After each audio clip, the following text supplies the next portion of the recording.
শাড়ি পরে নিয়েছি, কি পরবো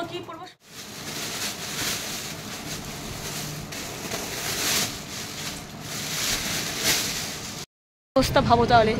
আমরা এখানে দাঁড়িয়ে আছি আর দুই ভাই বোনে মিলে চলে গেছে মাছ দেখতে। দেখ আর দাঁড়া,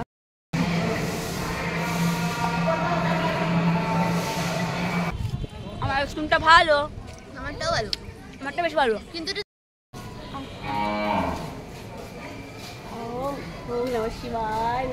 ঠিক আছে না, বিনা সঙ্গে যেতে হবে।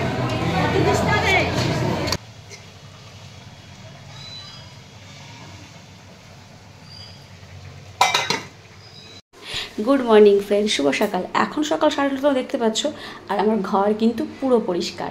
যাই হোক, ঘরের কথা বাদ দাও, আজকের দিনটা কিন্তু একেবারেই আলাদা।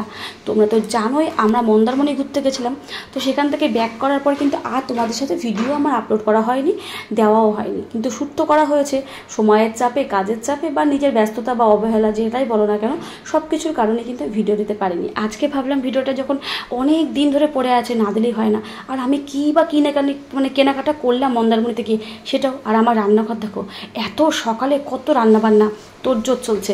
আর যখন দেখবে একটা জিনিস দেখবে, যেই মাসে তোমরা ঘুরতে একবার গেছো সেই মাসে কিন্তু বারবার ঘোরা হয়ে যায়। আবার যখন হয় না, লং টাইম অনেক সময় হয় না, সেরকমই আজকে একটা দিন সকাল সকাল গাটি কচুর ঝোল, ডাল, উচ্ছে ভাজা, পমফ্রেট মাছ, এত কিছু রান্না হয়ে গেছে। তার মধ্যে অসহ্যকর গরম, জুন মাসের গরম তো তোমরা জানোই।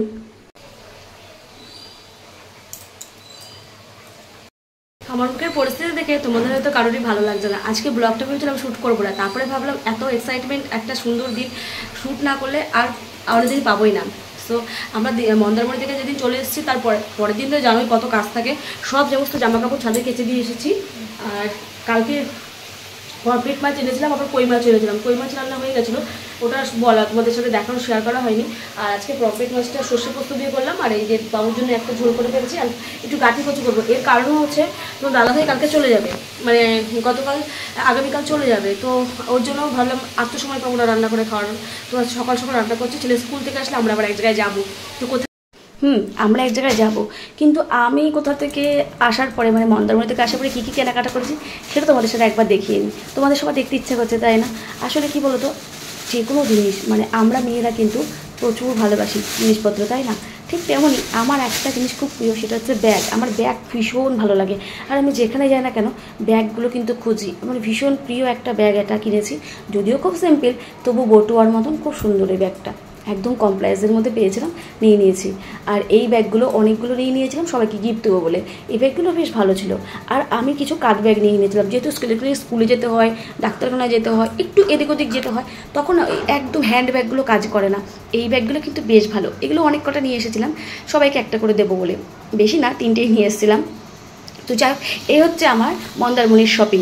যদিও ওখানে খুব একটা মার্কেট নেই যে বিশাল কিছু কেনাকাটা করতে পারবো। আর নিজের জন্য একটা স্টাইলিশ ব্যাগ, এই ব্যাগগুলো আমি সিমলাইকেও দেখেছিলাম, কিন্তু তখন ওখানে খুব হাই রেঞ্জ ছিল, আমি নিতে পারিনি। তো চল রেডি হয়ে নি। শাড়ি পরে নিয়েছি, কী পরবো সব জামা কাপড় কেচে দিয়েছি, কিছুই ছিল না। তারপরে ভাবলাম শাড়ি পরি। আর আমরা এখন যাচ্ছি হচ্ছে মায়াপুরে। সো আজকের উদ্দেশ্য হচ্ছে মায়াপুর। আর এটা আমার দিদি বাড়ির উদ্দেশ্য, মানে আমার দিদি অনেকদিন ধরে বলছে পুরো মায়াপুর যাবো। তো সেই উদ্দেশ্যে যাওয়া, নতুন ব্যাগটাই নিয়ে নিয়েছি। হ্যাঁ চলো, ওই দেখো পাঞ্জাবি পরে তোমার দাদা ভাই, দেখো একটুখানি অনেকদিন পর পাঞ্জাবি পরিয়েছি, ওই দেখো। আর ওই যে তোমাদের কুট্টুস। চলো সবাই মিলে একদম বেরোই, রাস্তায় যেতে যেতে আরও কথা হবে, আরও গল্প হবে, সব মিলিয়ে আড্ডা চলে আজকের ব্লগটা। চলো ঠিক আছে বাবা, চলো জুতোটা পড়ো মামা। মিষ্টি আছে,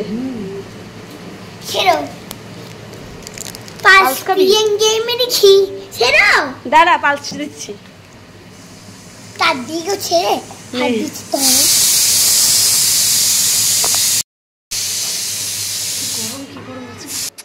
বেরিয়ে পড়েছি একদম কাঠফাটা রোদের মধ্যে। বেলা তখন বাজে প্রায় 12টার কাছাকাছি। আমরা আরও একটা কাজ করতে যাচ্ছি, তারপরে আমরা কিন্তু মায়াপুরের উদ্দেশ্যে যাব। এই রোদের মধ্যে আমি পুরো একদম পুড়ে ঝিঙে হয়ে গেছি, আর তোমাদের কুট্টুস তো আরোই পুড়ে গেছে। যদিও সমুদ্রে গেলে কিন্তু আমরা প্রত্যেকের স্কিন কিন্তু একদম ড্রাই বা কালো হয়ে যায়, তাই না? সেখান থেকে আমরা কিন্তু ব্যাক করে আবার যখন পরের দিন, একদিন পরেই যখন আবার এখানে ঘুরতে যাচ্ছি, সেটা কিন্তু আরও মানে বিশাল ব্যাপার। দেখো আমার মুখটা এখনই কেমন কালো কালো লাগছে। আর জেরিঘাটে মানে এতটাই রোদের তাপ ছিল, আমার একটা বেশি ভুলে একটু ছাতা আনিনি। ছেলেটা আমার পুরো একদম ঘেমে স্নান করে কালো হয়ে গেছিলো একদম। তারপরে দেখো গঙ্গার ঘাটটাতে আমরা নৌকোয় উঠলাম। নৌকোটা ছাড়ার পরে চারিদিকের পরিবেশটা খুব সুন্দর লাগলো, কিন্তু গঙ্গাতে একটা সুন্দর হাওয়া আছে, রোদের তাপের অসম্ভব রোদের তাপ। আমাদের পৌঁছতে পৌঁছতে এত দেরি হয়ে গেছিলো, আমরা দুপুরবেলায় খাওয়া দাওয়ার খাবো বলে আমরা গেছিলাম, কিন্তু সেটা আমাদের কপালে জোটেইনি। প্রসাদ তো পেয়েছি, কিন্তু আমরা যেখানটায় প্রসাদ পাবো সেখানটায় পাইনি। বলে না, ভগবান তোমার জন্য যেখানে প্রসাদ রেখেছে তুমি সেখানেই প্রসাদ পাবে। তো আমরা যেহেতু বাইক নিয়ে গেছিলাম, ভেবেছিলাম লঞ্চে যাবো, কিন্তু লঞ্চ তো বাইকে ওঠে না, মানে বাইক লঞ্চে ওঠায় না আর কি। তো নৌকোতে উঠতে হয়েছে। আর এটা আমাদের স্বরূপগঞ্জের ঘাট। তোমরা যারা নবদ্বীপ এসেছো তারা খেয়াঘাট তো অবশ্যই চেনো, যারা এখনও নৌকোয় চাপনি আসো অবশ্যই নবদ্বীপ দর্শন করো। তো এই গঙ্গায় আসলে মনের জন্য একটা আলাদা তৃপ্তি পাওয়া যায়, দারুণ লাগে আমার। তো দেখো সবাই ছাতা মাথায় দিয়ে দাঁড়িয়ে আছে। এই যে চলে এসেছি আমরা এখন মায়াপুর ঘাটে। মায়াপুর ঘাটটা আগে আমরা এই সাইডটায় আসতাম না, আগে আমরা পাশে একটা ঘাট আছে যেখানে এখন লঞ্চগুলো যায়, ওই ঘাটটায় আমরা নামতাম। যেহেতু নৌকোগুলো এখন এই ঘাটটায় করে চলে, বাঁশের সাঁকো এখনও যে আছে ভাবাই যায় না, মজাই লাগলো বেশ। ঘাটটা পার হয়ে গেছি, বাবা কি রোদের তাপ। টিকিটগুলো বার কর, সবগুলো সবগুলো সবগুলো বার কর। চল চল, কখন পৌঁছাবো? দুপুরের খাওয়া দাওয়া ওখানে জানি না, যাই নামে গেছি পুরো। চলো ওখানে যাই, সামনে টিকিটটা দে, যাকে যা দাও, টিকিটটা দাও, সবগুলো টিকিট দাও দাও। বাইকের আছে একটা, হ্যাঁ আয়। আজকে কিন্তু আমরা তিনজনাই শুধু নয়, আমার পরিবারও আছে, মানে আমার বাপের বাড়ির পরিবার, মা, আমার দিদি, আমার জামাইবু, সবাই মিলে প্ল্যানিং হয়েছিল একদিন মায়াপুর যাবো, হয়ে উঠছিল না। তো এই সুযোগটা আর ছাড়েনি, কারণ আমরা এক জায়গায় ঘুরতে গেছি, ওরাও বলতে যাবো, সেই মিলিয়ে আজকে আসা আর কি। দেখো আমার অবস্থা, কি অবস্থা আমার। সবার সঙ্গে যাই দেখা করি, মায়াপুরে চলে এসেছি, সবাই ঢুকলাম, 3টে বেজে গেল। অবস্থা ভাবো তাহলে, আমরা এখানে দাঁড়িয়ে আছি আর দুই ভাই বোনে মিলে চলে গেছে মাছ দেখতে। আমরা যাবো খেতে, এখন ওরা চলে গেছে মাছ দেখতে। ভাবা যায় বলো? সবগুলো মিলে গেছে এখন ওদের আনতে, পিঠের মধ্যে দেবো কটা। ওই দেখো, দেখেছো? ওই দেখো আসছে দৌড়াতে দৌড়াতে। আসুক আগে, দাঁড়া, কিচ্ছু করবি না, সামনে দাঁড়াবে তো জিজ্ঞাসা করবি কোথায় গেছিলি, আগে মারবি না। না দেখছে,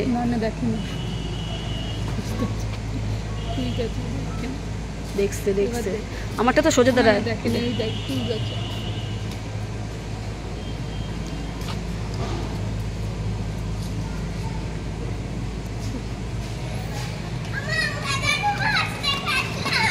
দেখ আয়, দাঁড়া, কি ব্যাপার, কোথায় গেছিলি? বলে গেছিস তোরা? বলে গেছিলি? দুজনে কান ধরবি, কান ধর আর বাস কর। কেন না বলে চলে গেছো? হ্যাঁ ভাইকে নিয়ে কি তুমি গেছো কেন? তুমি কি আমাকে বলে গেছিলা? তুমি পুড়ছে দেখছিস সমুদ্র জল, তারপরে আজকে পুড়লো, দেখ পুরো কালো হয়ে গেছে। সমুদ্রের জলে কালো হয়ে যায়, ওই জন্য। মায়াপুরে ঢুকতে ঢুকতে এত বড় ঘটনা দুই ভাই বোনে ঘটাবে ভাবতেই পারিনি। আমরা এক জায়গায় সবাই দাঁড়িয়ে আছি, পেছন থেকে দেখি ওরা দুজন নেই, আর ছোটো ছোটো কোথায় চলে গেছে না, মাছ দেখতে অনেকটা দূরে। যাই হোক, সে তো বকাশকা করলাম, ওরা যেভাবে মানলো। আমরা সবাই মানে খাবো কি ওদের নিয়ে টেনশনে ভুগছিলাম। তারপরে যাচ্ছি আমরা এখন প্রসাদ খেতে। আর মায়াপুরের এই সাইডের দোকানগুলো তোমরা তো সবাই মোটামুটি যারা এসছো দেখেছো, প্রচুর একটু রেঞ্জ বেশি। এখানে বাইরে থেকে কিনলে একটু কম দাম, কিন্তু ভেতর থেকে কিন্তু অনেকটাই দাম। কিন্তু কিছু করার নেই, আমার দুই ছোট্ট ছোট্ট আন্ডা বাচ্চারা গেছে, তারা তো বায়না করবে এটা কিনে দাও সেটা কিনে দাও, বাধ্য হয়ে ওদের খেলনা কিনতে হয়েছে। সেটা দেখাবো, দাঁড়াও আগে যাই। তো নতুন মন্দিরে তোমরা জানো মন্দিরের ভিতরে কিন্তু ভিডিও করতে অ্যালাউ নেই, ওর জন্য আমাদের সন্ধ্যারতি আমরা দেখেছি, সন্ধ্যারতি দেখেই ব্যাক করে বাড়ি এসেছি, কিন্তু আমরা ভিডিওটা শ্যুট করতে পারি না। এটার পুরনো মন্দির তোমরা জানোই। চলো এখন আমরা প্রসাদের উদ্দেশ্যে যাচ্ছি। প্রচণ্ড খিদে পেয়ে গেছে, প্রায় 3টের কাছাকাছি বেজে গেছে, এতটাই খিদে পেয়েছে। এই যে আমরা দেখো মোটামুটি পুরোটাই কিন্তু চারিদিকটা ফাঁকা ফাঁকা, তাই না? সবার প্রসাদ খাওয়া হয়ে গেছে, মাত্র কজন কজন করে আসছে আর প্রসাদ খাচ্ছে শেষের দিকে আর কি। তো যাই হোক, প্রসাদ আমি এখানে আগেও খেয়েছি, খিচুড়ি প্রসাদ সবচেয়ে কিন্তু ভগবানের ভালো প্রসাদ, আমার তো দারুণ লাগে। তোমাদের কেমন লাগে? আমরা প্রসাদ খেতে বসেছি, 3টে 3:30 বাজে এখন প্রসাদ খেতে বসেছি। মোটামুটি সবার খাওয়া হয়ে গেছে, টিকিট আর পাইনি, সে সেখানে টিকিট পেয়েছে, এখানে প্রসাদ খাচ্ছে। আর এখন খিচুড়ি দিয়েছে, খাবো এখন। চলো, হরে কৃষ্ণ হরে কৃষ্ণ।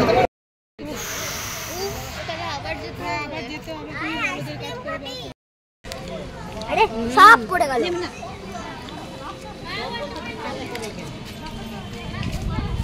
আমার আইসক্রিমটা ভালো, আমারটাও ভালো, আমারটা বেশ ভালো, কিন্তু এটা তিতো তিতো লাগছে কেন? আমারটা মিষ্টিও আর পড়বে না। আর ওই দুটো দেখো কেমন করে খাচ্ছে। নকল টাকা, এগুলো দিয়ে কি করবি তুই? খেলা করবি? আমি কিনে নেব। এই নকল টাকা কত?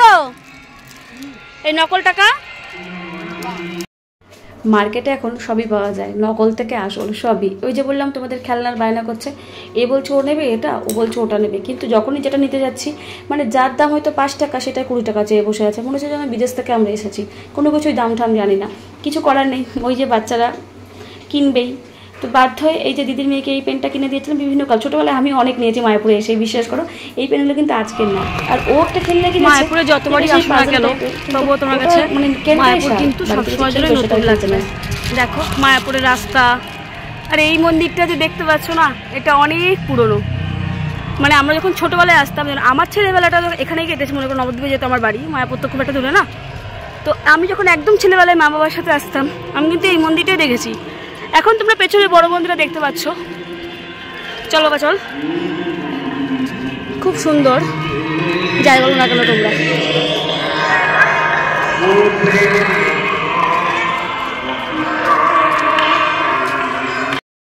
হয়েছেটা কি, আমরা খাওয়া দাওয়ার পর রেস্ট নিচ্ছিলাম, আর এই যে দুজনকে দেখছো খেলনার বায়না, আমাকে নিয়ে গেছো খেলনা কিনতে, এদিকে আমার মানে আমার যারা আমার হাজব্যান্ড, আমার দিদি, জানু, মা সবাই ওরা আগে চলে গেছে। এবার দুটোকে নিয়ে আমি একা একা হাঁটছি, ওদেরকে খুঁজেও পাচ্ছি না।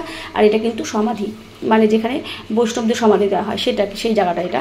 তো যাচ্ছি আর যাচ্ছি, খুঁজেই পাচ্ছি না ওদেরকে। এত বড় মায়াপুরের এরিয়া, কোথায় রয়েছে? আর এ আমাকে দেখো বক বক করে বলছে মা এটা কি ওটা কি, আর আমার তো টেনশন হচ্ছে কোথায় ওদেরকে খুঁজে পাবো। যাই হোক আলটিমেট খুঁজে পেলাম, ওরা এক জায়গায় বসেছিল, চলো সেখানে যাই। এখান থেকে ঢুকো, মা এখান থেকে আসো। কোথায় মাছ? এখানে সবাই মিলে আছি, এদিকে যাই, মাছ দেখে আসি। চলো চলো আমরাও যাই। প্রচন্ড গরম লাগছে, প্রচন্ড। আমি যাই জন্য জোরে, এত জোরে বৃষ্টি আসুক, এত জোরে বৃষ্টি জন্য 1 ঘন্টা আমরা এইটাকে ঘরে গিয়ে টাঙাবা, লাগাবা, আটাটা তুলে আর ওকে পড়াবা। কোথায় যাবি এখন? ওঠো, মানে কেমন হয়ে যাচ্ছে না দিনকে দিন তুমি। আর তুমি কোথায় বসবা? আমি তোমার মার মাথায়। ছোট জানে এই বিট্টু বসে থাকে, সবাই মিলে আমরা যাচ্ছি এখন গোশালা। আমরা এখন গোশালা, গোশালা ক্যাম্পিং, বোকার গোশালা। তোমরা তো জানো মায়াপুর এখন টোটো ভাড়া প্রচুর, মানে প্রচুর হয়ে গেছে টোটো। এমনকি এবার আর গিয়ে দেখলাম গরুর গাড়ি করেও যাচ্ছে। আগে গোশালা আমরা হেঁটে হেঁটে চলে যেতাম, এখন আর চলে যাচ্ছি আমরা গোশালাতে, যে যেমন করে চলো তো আসলাম। আর গোশালায় আসবো না তা কখনো হতে পারে, মায়াপুরে আসলাম তো চলো উপরে যাওয়া যাক। উপরে গিয়ে দেখাই তোমাদের কত কত কত গরু। সত্যি এই জায়গাটা আসলে যেন প্রাণটা বেরিয়ে যায়।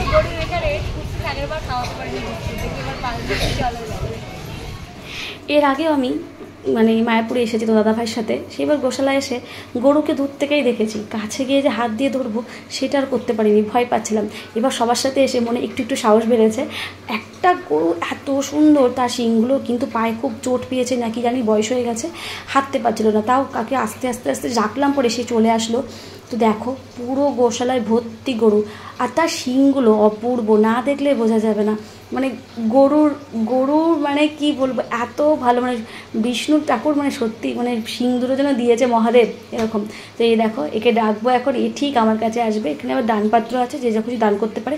আর এরা এরকম করে মানুষকে ভয় পায় না যে মানুষ এসেছে বা গুঁতো দিতে আসবে, সেরকম কিচ্ছু না। এরা খাওয়াচ্ছে, কি সুন্দর খাবে এরা। ওদিকে আরও আছে, ষাঁড়গুলো কি সুন্দর, একটা ষাঁড় আছে এত সুন্দর, যা চোখগুলো যেন ছিল হরিণের মতন আঁকা, পুরো কাজল দিয়ে। এদের যখন এসেছিলাম ষাঁড়টা ছোট ছিল, এখন অনেকটাই বড় হয়ে গেছে। এই এত গরুর মধ্যে কিন্তু একটাই কামধেনু গরু আছে, তাছাড়া সবগুলোই কিন্তু এমনি গরু। এখান থেকে বেরিয়ে আমরা একদম গোশালার ভেতরে চলে গেছিলাম, খুবই সুন্দর জায়গা ছিল, সবাই আমরা হাসাহাসি ফটো তোলা, এখানে যেন আমরা বেশি ফটোশ্যুট করে ফেলেছি। এরপরে আমরা যাব খেতে, খুব খিদে পেয়ে গেছে। এই করতে করতে সন্ধ্যা প্রায় 6:30 পৌনে 7টার মতো বেজে গেছে, খিদেও পেয়ে গেছে। এটা মায়াপুরের মধ্যে একটা রেস্টুরেন্ট, তোমরা চাইলে এখানে আসতেই পারো। খাওয়া দাওয়ার আমি রিভিউ দেবো আপ টু 10 8, ভীষণ ভালোও না ভীষণ খারাপও না। তো আমাদের খিদে পেয়ে গেছিলো, খিদে পেয়েছে, সন্ধ্যা গেছে, দেখা যাক কি পাওয়া যায় এখানে।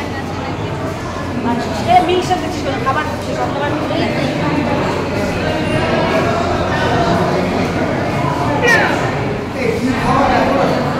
দেখছি এখানে বাবুর জন্য ম্যাঙ্গো শেক নিয়েছিলাম, বাবু আর আমার দিদির মেয়ের জন্য, আর আমাদের জন্য চাউমিন নিয়েছিলাম আর নুডলস, চাট নিয়েছিলাম হচ্ছে মালাই কোপ্তা পনির, আর নিয়েছিলাম হচ্ছে নান নিয়েছিলাম, 2টো বাটার নান। আর ওদিকে ওরা খেয়েছিল, আমার জাইম্বুরা আমার হাজব্যান্ডের রুটির ওরা খেয়েছিল। এইভাবে খাওয়া দাওয়া ডিনার সেরে আমরা রাত বাড়িতে আসতে আসতে তখন 10টার কাছাকাছি বেজে গেছে। এইভাবে গোটা একটা দিন কাটিয়ে দিয়েছি, আর পরের দিনকে তো দাদা ভাই তো আবার চলেই যাবে ফার্স্ট সকালে। তো বুঝতেই পারছো ব্লগটা কীভাবে শেষ করলাম। চলো বন্ধুরা, টাটা, নেক্সট ব্লগ আসছে।